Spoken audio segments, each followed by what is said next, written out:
Hi friends, my name's Naomi. Welcome back to my channel.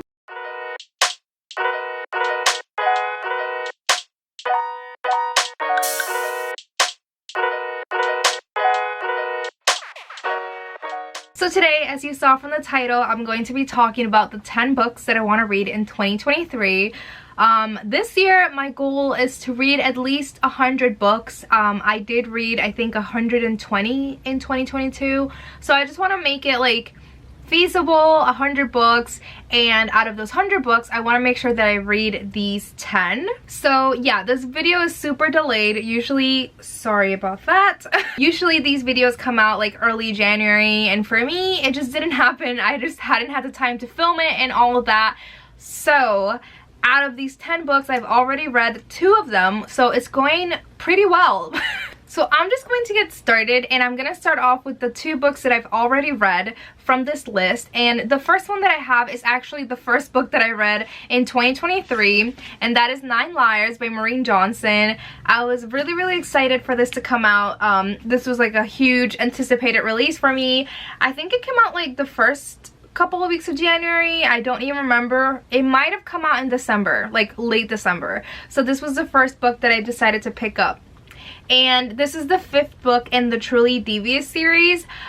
This one is set in London, and I can't really talk too much about this one because I'll spoil it. But if you haven't read Truly Devious by Maureen Johnson, which is the first book in the series, it basically, this whole series follows Stevie Bell, and she's pretty much like a female Sherlock Holmes. I love her. There's a lot of really good rep in this series as well. Our main character has major anxiety, so they do talk about that, like social anxiety and just panic attacks and all of that stuff. They do talk about it in this series. This series is young adult, and it is mystery. And basically the first book follows Stevie, and she gets into this school which is called Ellingham Academy. And basically Ellingham Academy is for the bright thinkers, the prodigies per se. And Ellingham Academy was founded by this man whose name was Albert Ellingham, and he basically saw learning as a game. So he'd like to do puzzles and riddles and all of that.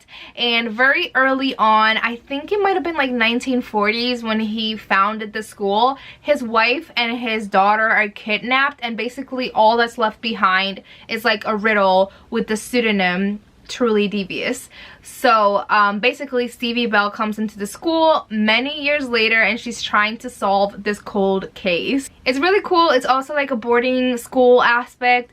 I loved it, and it's set in Vermont, and it's a really good series. So this one was one of the books that I wanted to read this year, and I did it. Next up, I have another book in a series, and that I've already read so far, and that is Hellbent by Leigh Bardugo. This is the 2nd book in the Galaxy Stern series, and the first book in this series is Ninth House. This is a fantasy series, adult fantasy. Let me make sure that you guys know that. And this series is basically set, I feel like a theme of dark academia. This is also dark academia, but this is also set on the campus of Yale University. And basically Yale University has all of these different societies, and there's magic involved in these societies. So basically they need these people to kind of make sure that everything's going good, to kind of look over the societies. They all have these roles, and our main character Alex, she can see ghosts. So basically she gets the job to like watch over these societies because she has this special ability to be able to see ghosts, which is so important for this magic societies. And I just love this series. I gave the first book 5 stars, and also Hellbent 5 stars. I adore this series. I love Daniel Arlington, and Alex is just such a complex, amazing character. If you do read Ninth House, it's so dark, and it's like exactly what I needed from fantasy. I feel like I read so much YA fantasy where there are all of these really like dark things happening, and it doesn't really seem like realistic. And this series is just very realistic with the fantasy and the stakes and everything that's going on. So I truly love this series, and I wanted to read obviously Hellbent, and I did it. Next up, I have a book that I've been wanting to read for a while, and that is Cersei by Madeline Miller. I read The Song of Achilles by Madeline Miller, I think 2 years ago now, and it was one of my favorite books of that year. And I've been wanting to read Cersei because the main character in this one is female, so I feel like I'm going to love this book even more than I did Son of Achilles. And this is Greek mythology. I don't know too much else about this book. I haven't even read the back, to be honest, but I kind of want to go into it not knowing much about what's going to happen. It is a pretty short book, but honestly, I just loved Madeline Miller's writing in The Song of Achilles, so I really want to sit down and highlight this book and tab it and everything, because I feel like the writing is going to be beautiful. I've heard that this is like a really slow, powerful story, and I'm just really excited to read this one. Next up, I have Uprooted by Naomi Novik. Again, these are just kind of books that I've already read a book by the same author, and I've just been really itching to read another book by that author, and I just haven't gotten to it. So Uprooted, it's another one, because I read Spinning Silver by Naomi Novik a couple years ago, I think 2 to 3 years ago, and I loved it. That one was a Rumpelstiltskin retelling, and it was very like cozy fantasy but also very dark, and this seems like that as well. So this one follows Agnieszka, and basically she lives in this little village, and her village is doing good. It's a quiet, small village, and basically everything is going well.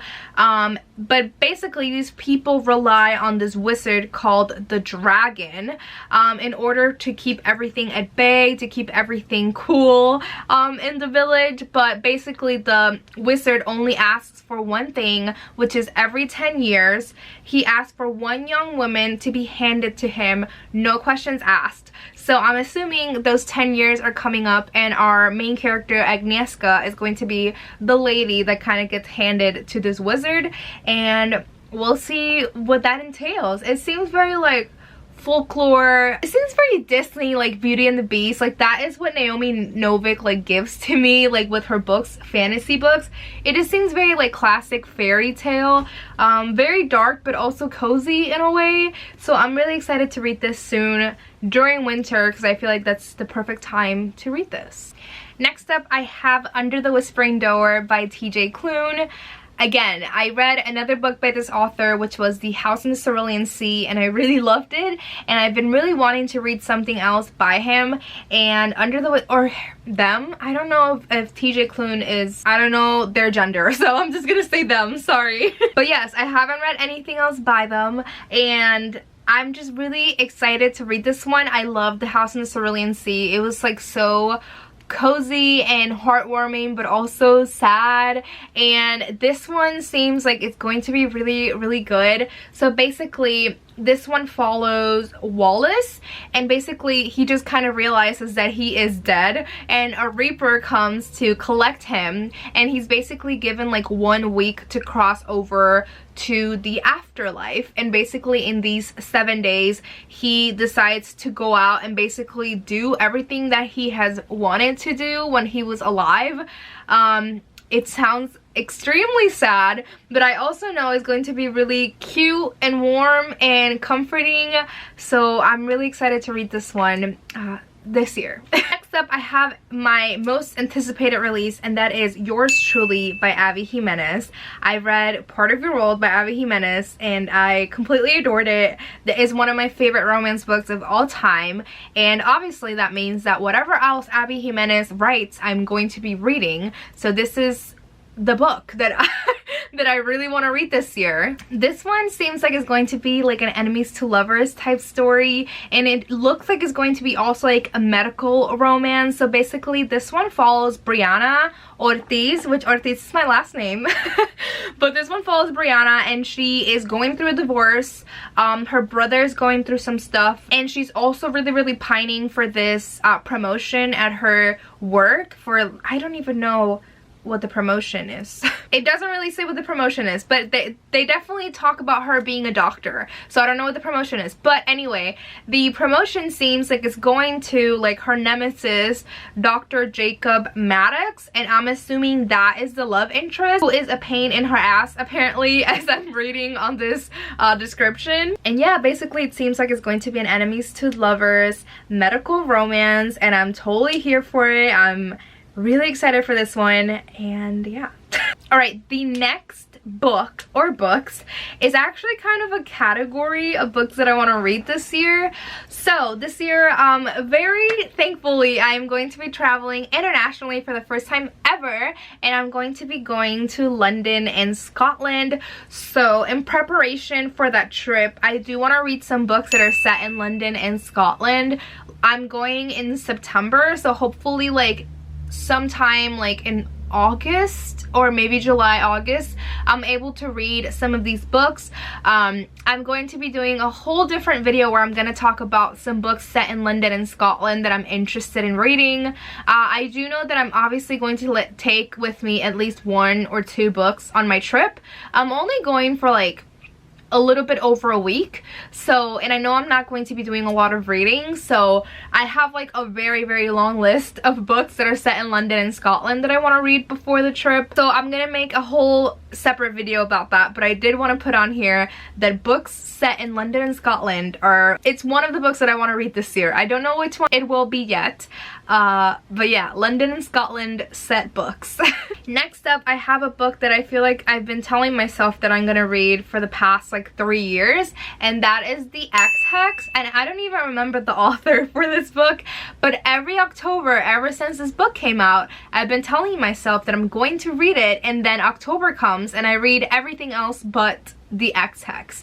I don't know much about this book or the plot or anything about it, but I just know everyone tells me to read it in October, so I want to read this in October. I do know that it's witchy, it is romance, and I've heard it's cute, and that's that on that. That's all I need to know. Alright, the next book that I have is a high fantasy historical fiction book. This one's actually set in England, but I didn't put it on that London, Scotland TBR because this is a whole thing on its own, and that it's Babel or Babel, I don't know how to say it, by R.F. Kuang.